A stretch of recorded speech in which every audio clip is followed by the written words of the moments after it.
saba sema kama ni anzia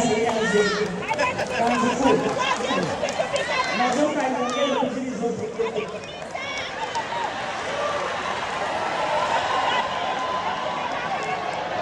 Kami saba sema na abantu wano ubizibwa byamwe omuntu wafungua olw'okulabulwaleero banyabo ne baseko bonna mu bitibwa byammwe ndi musanyufu okubeera wano kamawulire ensanyuse nnyo okubeera wano nyumiddwa njagala okulisa abakyala bonna olunaku lw'abakyala omwedda tubaddeeyo Katakwi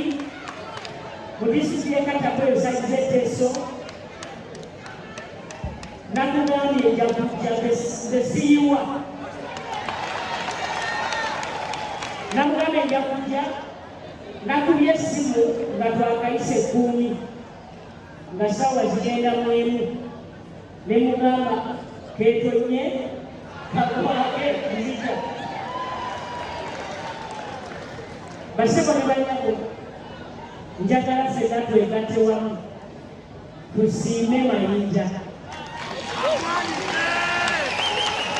okutegeka omukolo gwekuti ogw'amaanyi nze bwe kusoka okujja mu kivubo ekitutu wano mu Serena sijangawonze nagendako ku mukolo enkololo negendako n'eri kati kuno gwakusasa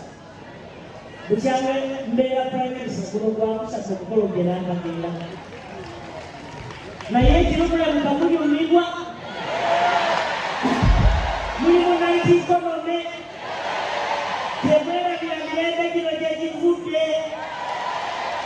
emirembe givudde mu maanyi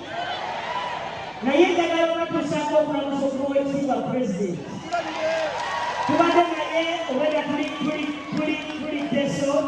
yabadde omugendo omukulu ku lunaku lw'abakyala abakyala njagala tujjukire wabwe tuvudde wabwe tuli kati nawabwe tulaga ekiseera kituuse nga munaye Mayinja olina prime minister wa Uganda nga ate mukyala